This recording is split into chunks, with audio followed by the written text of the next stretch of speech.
Jadi menjadi pahlawan itu adalah bagaimana kita bisa mengatakan sesuatu yang benar. Ya. Bagaimana kita bisa berdiri tegak ketika kita menyampaikan sesuatu yang benar, tidak terintimidasi oleh apapun.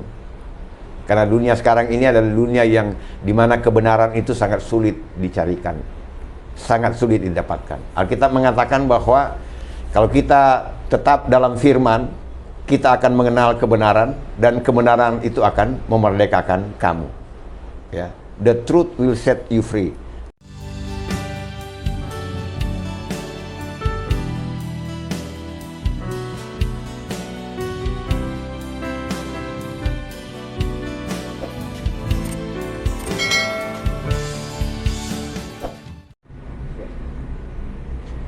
Shalom, salam sehat para sahabat Narwastu dimanapun saat ini berada. Ini adalah podcast ke-291.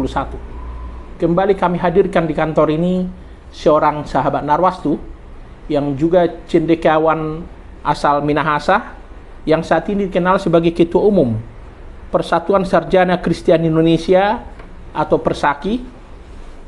Dia juga akademisi, teolog, pengamat sosial politik dan kemasyarakatan, dan aktivis organisasi kemasyarakatan. Beliau adalah Pendeta Dr. Michael Lumanau, SH, Magister Teologia. Terkait dengan saat ini ketika kami taping, ini adalah Senin 10 November 2025. Kita tahu negara kita memperingati hari bersejarah, yaitu Hari Pahlawan. Terkait dengan itu, kita nanti akan meminta pendapatnya, apa pendapatnya tentang pahlawan. Karena sebagai teolog tentu ada pendapatnya tentang apa sebenarnya yang dimaksud dengan pahlawan. Kita sapa beliau. Shalom, Pak Pendeta Dr. Michael Lumanau. Shalom. Ya, salam sehat Bang ya. Ya. Ya, saya selalu memanggil beliau ini Abang ya. Beliau ini bukan orang yang baru lagi. Sudah sejak tahun 2000-an saya kenal beliau. Jadi kita banyak berbincang-bincang, bertukar pikiran. Apalagi beliau juga pernah memimpin sebuah partai berbasis Kristiani di pemilu 2009 yang lalu. Bang Michael, ini sekarang Hari Pahlawan Nasional ya. Kita tahu kalau disebut pahlawan itu adalah orang yang gagah perkasa, orang yang kesatria, orang yang berani berkorban jiwa dan raganya untuk banyak orang. Sebagai seorang teolog, Abang sendiri mendefinisikan pahlawan itu apa? Baik, sebagai teolog tentu saja kita akan menjadikan suatu pendapat itu berdasarkan Alkitab itu sendiri, ya. Karena saya teolog Kristen, jadi tentu saja berbasis pada kebenaran Alkitab atau firman Tuhan, ya. Jadi kalau pahlawan itu memang benar tadi dikatakan bahwa pahlawan pada umumnya berbicara tentang bagaimana peristiwa heroik yang dilakukan oleh seseorang, kepahlawannya, kehebatannya dia dalam berperang dan dalam banyak hal. Ya. Dan Alkitab menjelaskan itu. Di dalam Alkitab banyak sekali cerita tentang pahlawan. Joshua, Kaleb, itu pahlawan-pahlawan yang hebat, ya. Tapi di Alkitab juga ada pahlawan perempuan yang juga hebat, berkorban untuk bangsanya, bangsa Yahudi, yaitu Esther, ya. Jadi bukan hanya menggambarkan kehebatan seseorang dan berperang, tetapi di dalam Alkitab dijelaskan bahwa ada juga pahlawan yang rela menyerahkan segalanya atau rela berkorban nyawa untuk keselamatan dari bangsanya itu sendiri. Mungkin dia bukan dengan otot yang hebat, dengan cara berperang yang luar biasa, tetapi dia melakukan dengan pengorbanan dia untuk menghadap raja, sekalipun itu dilarang oleh undang-undang, ya, pada waktu Raja Ahasuerus, gitu, kerajaan Media Parsi. Jadi pahlawan itu dalam Alkitab itu bukan hanya segi kehebatan seseorang berperang, tetapi bagaimana seseorang juga berkorban untuk bangsa dan negaranya. Ya, dalam hal ini saya katakan ada Yosua, Kaleb, banyak, ya, ada Daud sendiri, ya, dan ada wanita yang namanya Esther. Dan Alkitab sendiri menjelaskan lebih dalam lagi tentang pahlawan. Di dalam Amsal pasal 16 ayat 32 dikatakan bahwa seorang yang sabar melebihi daripada seorang pahlawan. Dan seorang yang menguasai diri adalah seorang yang lebih dari memenangkan satu kota. Jadi Alkitab sendiri menjelaskan tentang bagaimana seorang pahlawan itu sebenarnya. Jadi bukan hanya orang yang gagah berani berperang, tetapi orang yang rela berkorban nyawa untuk mempertahankan keselamatan bangsanya. Dan itu bisa laki, bisa perempuan.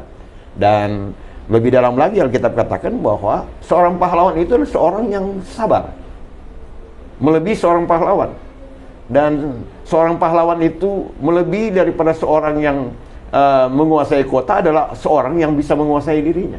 Nah, itulah dijabarkan tentang pahlawan. Dan banyak sekali lagi cerita tentang kepahlawan di dalam Alkitab.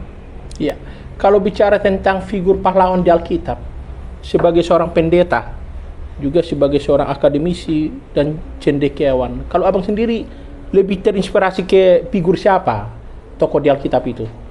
Ya, pasti kalau kita bicara tentang Perjanjian Lama, kita akan dapat nama-nama yang saya sebutkan tadi.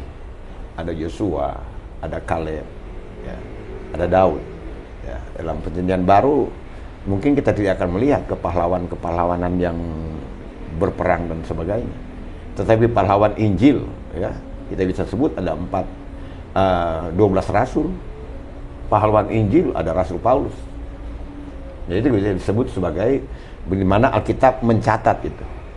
Ya, para rasul menulis kitab Injil dan kemudian Paulus menulis kitab surat-surat di dalam Alkitab yang kurang lebih 13. Jadi mereka bukan berperang, tapi mereka memberikan jiwa raganya untuk menjadikan atau menyediakan suatu narasi yang benar tentang kealahan, tentang kekristenan. Begitu ya. Kita bergeser sedikit tentang pahlawan di Alkitab.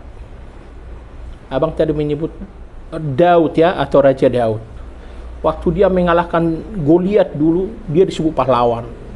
Waktu dia mengalahkan banyak tentara Palestina dulu, dia disebut pahlawan.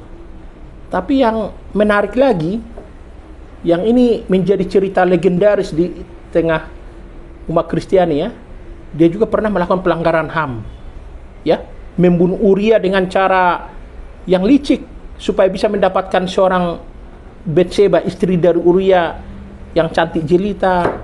Apa komentar abang sebagai seorang teolog tentang itu?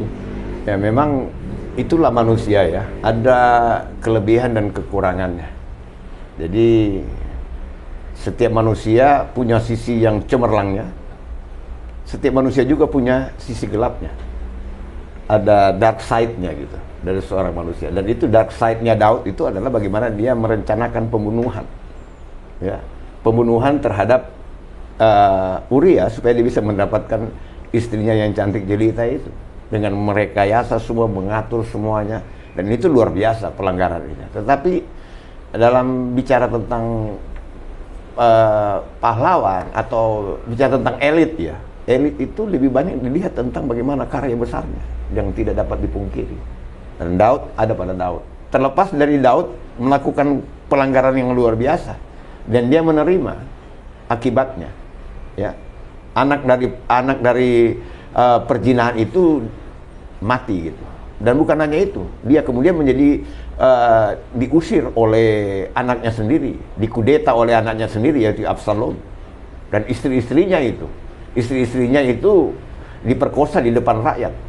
Dan itu dijelaskan dalam Alkitab, hukuman yang luar biasa diberikan kepada Daud. Dan dikatakan bahwa pedang tidak akan lepas daripada keluarganya. Jadi kita selalu lihat memang di Alkitab ini sangat balance gitu.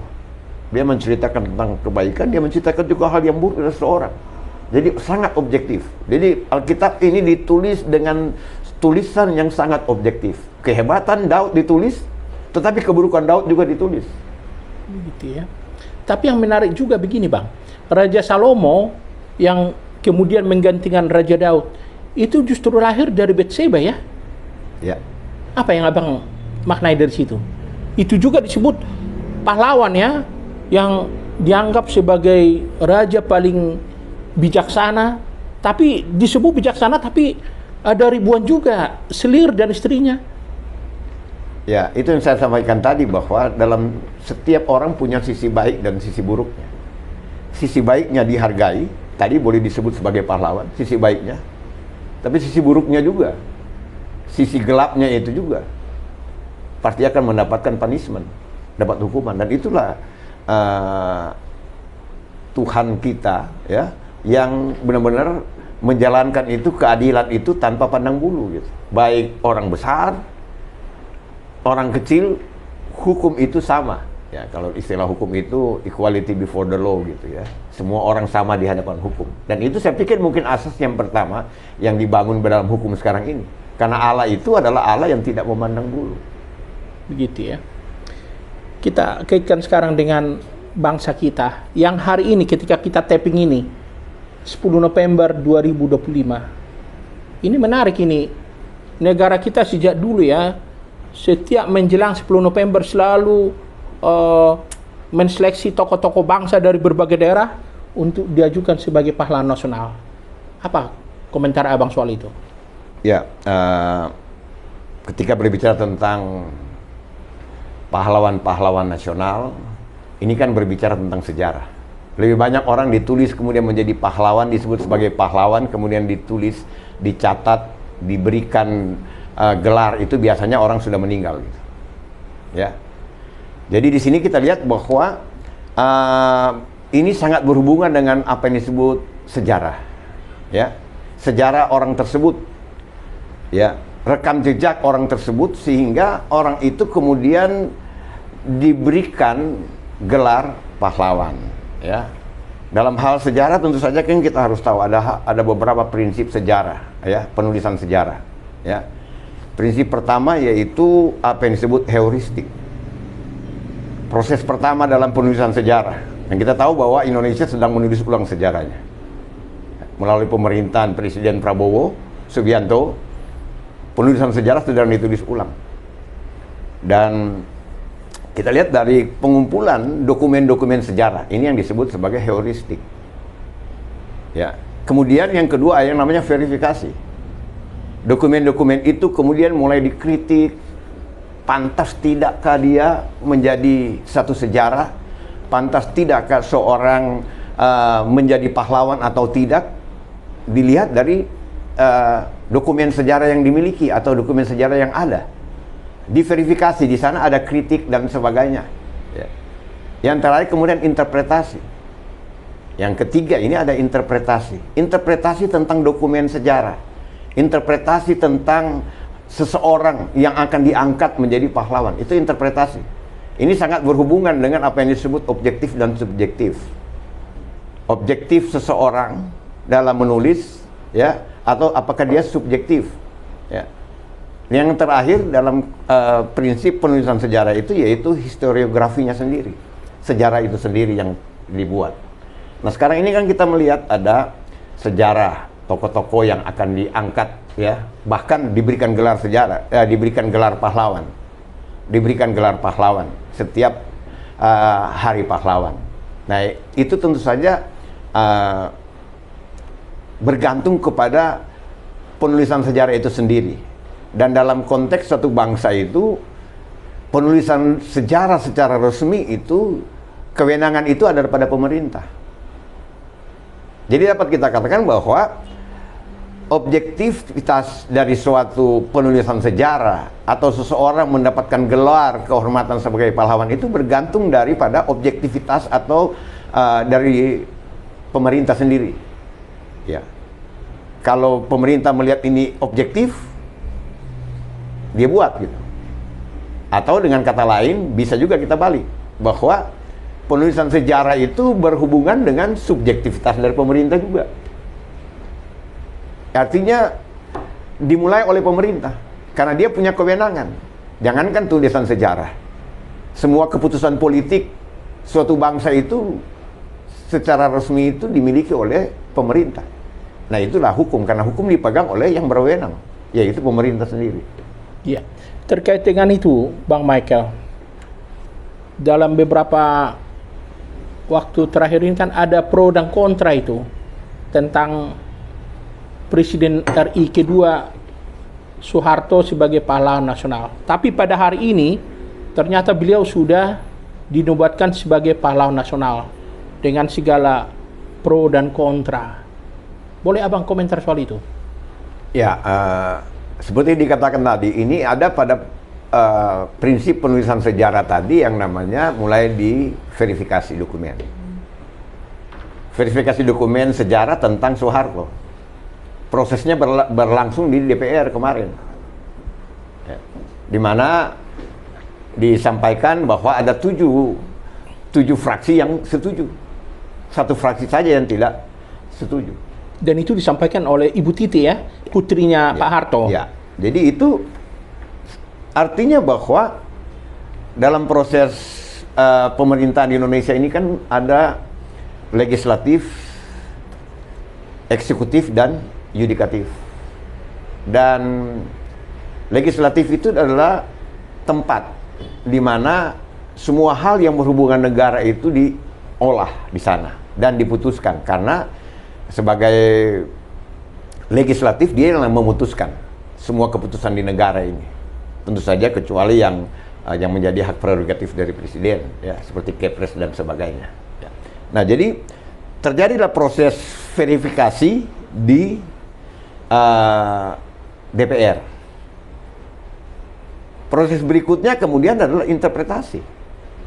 Interpretasi ini bahwa layak yang namanya seorang diberikan pahlawan. Dalam hal ini presiden kedua yaitu Soeharto.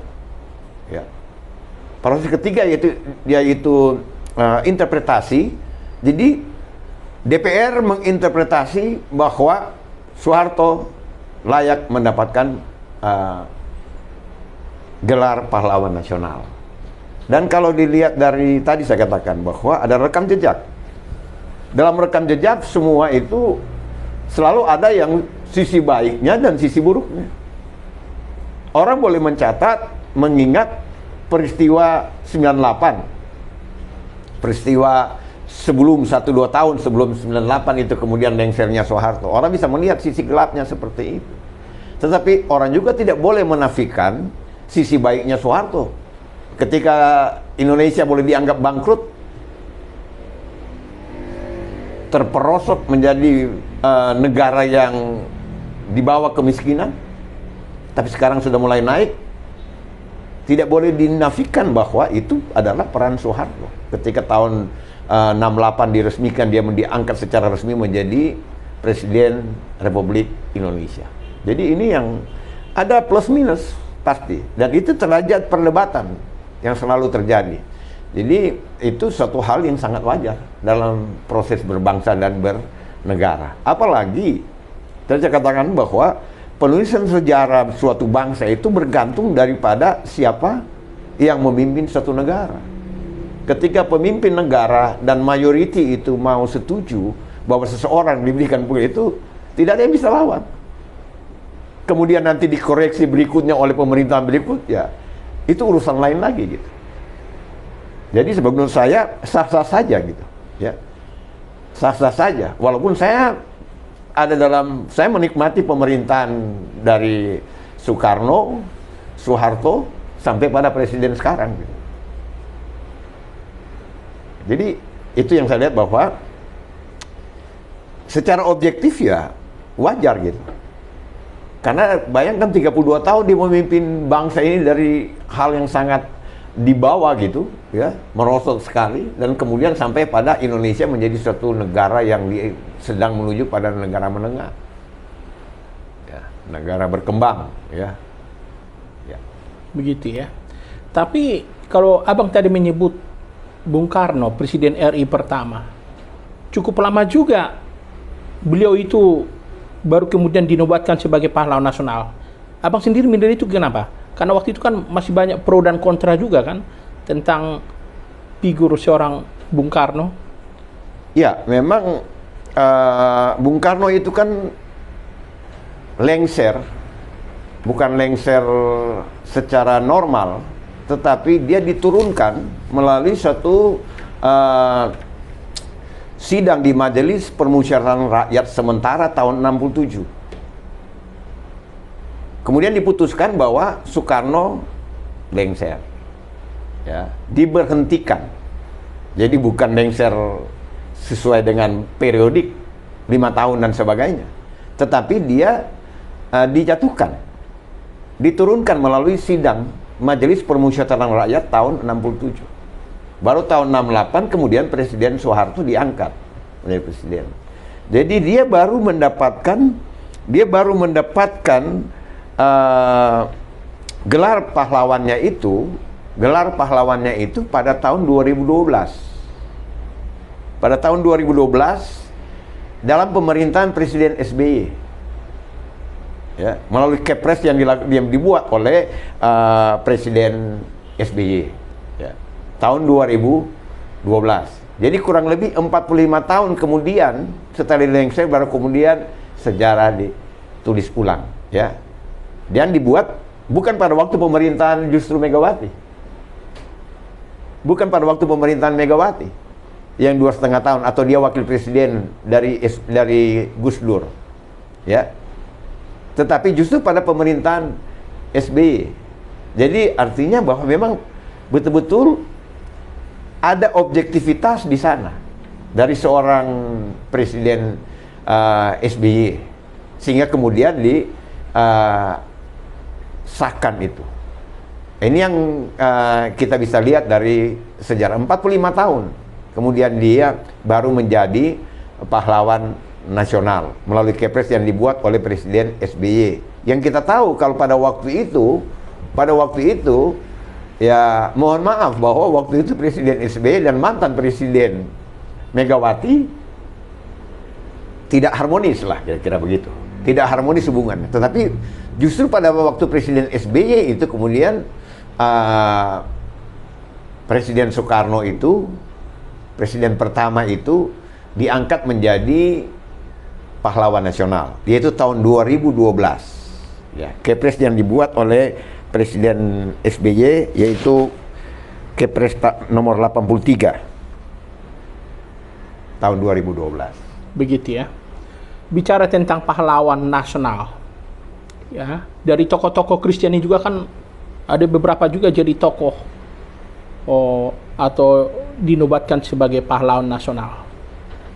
Sejauh ini pengamatan Abang sebagai cendekiawan, pengamat sosial kemasyarakatan dan politik, sudah bagaimana objektivitas dari pemerintah, dalam hal ini Kementerian Sosial, ya, dalam menyeleksi atau menobatkan seseorang figur yang berjasa, berbuat untuk bangsa dan negara ini sehingga bisa menjadi pahlawan nasional?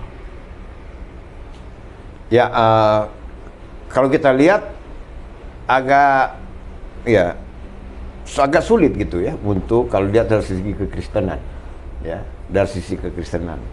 Kalau kita lihat pahlawan-pahlawan nasional dalam kekristenan ini yang termasuk di ini mungkin bagi saya ya seperti TB Simatupang, ya, seorang Kristen juga kemudian menjadi tokoh Kristen, dan kemudian Leimena yang mendirikan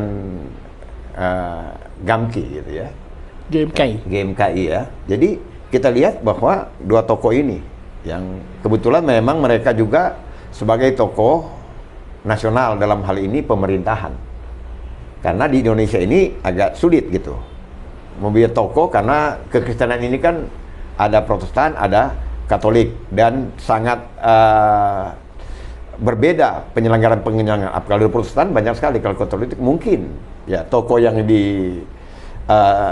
saya lupa apakah Kasimo sudah diangkat menjadi tokoh pahlawan nasional atau tidak, tokoh partai Katolik dan sebagainya yang mempengaruhi politik di Indonesia ya pada awal-awal kemerdekaan Indonesia ini. Jadi itu yang saya lihat bahwa agak sulit kalau kita melihat adalah secara tokoh-tokoh Kristen gitu ya, karena ukurannya itu sulit kita carikan gitu, sehingga yang bisa menonjol itu adalah orang-orang pemerintah yang ada, dan Kristen yang ada dalam pemerintahan. Begitu ya. Lalu bagaimana Abang lihat di kantong-kantong Kristen ini kan ada tokoh-tokoh besar, tapi barangkali tidak terangkat ke permukaan. Salah satunya karena peran media kurang, kemudian karena kurangnya mungkin pengajuan atau perhatian dari pemerintah provinsi setempat. Gimana abang melihat itu?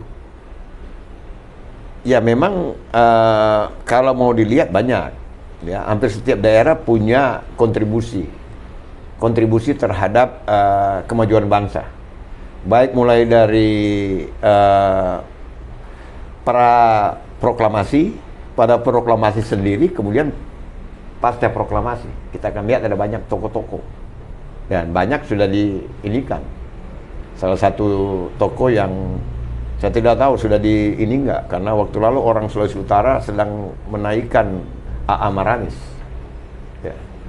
Karena mereka lah yang berlibat dalam proklamasi, yang membuat Pancasila. Nah, sampai sekarang saya belum lihat itu apakah memang sudah diangkat. Mungkin ini saya kurang rekaman saya kurang luas. Tetapi seperti ada banyak tokoh-tokoh dan bukan hanya Sulawesi Utara. Saya percaya bahwa mulai pra proklamasi, ya, yang disebut sebagai perintis kemerdekaan dari tahun 2028 itu, Sumpah Pemuda. Kemarin kan kita berlewat Sumpah Pemuda. Itu kan semua anak-anak muda di seluruh Indonesia datang gitu. Dan semua wilayah di Indonesia punya tokoh masing-masing. Jadi karena kita berbagai macam provinsi, ya, sehingga pengajuan tadi itu mungkin tergantung daripada wilayah masing-masing gitu, provinsi masing-masing untuk menjadikan tokoh masyarakatnya itu yang berperan dalam pembangunan Indonesia ini dijadikan pahlawan nasional. Gitu Bang ya. Yang terakhir Bang Michael, abang pernah termasuk dalam 21 tokoh Kristen inspiratif 2009 pilihan majalah Narwastu ya.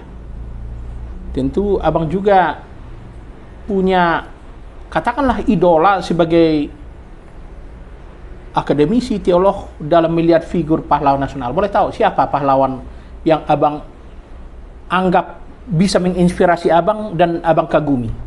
Ya, yang pasti adalah proklamator Soekarno-Hatta. Ya, Soekarno-Hatta. Dan yang mungkin tidak terlalu kelihatan, tetapi jasanya besar sekali ya Hatta. Ya, kalau Soekarno mungkin bagian dalam bagaimana dia berorasi, memprovokasi, tapi mungkin Hatta dalam posisinya dalam perencanaannya. Makanya itu disebut sebagai Dwi Tunggal, ya, sebagai Dwi Tunggal. Ini dua orang yang luar biasa dalam pemerintahan. Yang berikutnya mungkin ya Sudirman, karena the general of the general. Dia adalah jenderal dari semua jenderal gitu, Jenderal Sudirman. Jadi benar-benar dia tokoh yang tidak menikmati apapun dalam perjuangannya. Kalau kita lihat perjuangan sekarang ini, semua orang mendapatkan privilege ketika dia sudah tua dan sebagainya. Berbeda dengan Jenderal Sudirman. Sampai pada akhir masa hidup dia masih berjalan dan dia sampai ditandu gitu, ya, naik kuda, ditandu, dan itu yang menjadi ini dia ya. Ketiga inilah dalam konteks keseluruhan lah. Begitu ya. Ada yang abang mau sampaikan terkait dengan Hari Pahlawan pada 2025 ini? Ya, sebagaimana saya sebagai hamba Tuhan, sebagai pendeta, ya, dan juga sebagai orang yang bergerak di bidang sosial, menjadi pahlawan itu tidak harus mungkin menjadi seorang pejuang kemerdekaan karena itu sudah lewat, atau melakukan peperangan dan sebagainya karena kita dalam suasana damai gitu. Jadi menjadi pahlawan itu adalah bagaimana kita bisa mengatakan sesuatu yang benar. Ya. Bagaimana kita bisa berdiri tegak ketika kita menyampaikan sesuatu yang benar, tidak terintimidasi oleh apapun. Karena dunia sekarang ini adalah dunia yang dimana kebenaran itu sangat sulit dicarikan, sangat sulit didapatkan. Alkitab mengatakan bahwa kalau kita tetap dalam firman, kita akan mengenal kebenaran, dan kebenaran itu akan memerdekakan kamu. Ya, the truth will set you free. Jadi bahwa menurut saya, ya, bahwa pahlawan yang sejati adalah seorang yang berani mengatakan kebenaran dan bertindak di dalam kebenaran itu sendiri. Gitu Bang ya.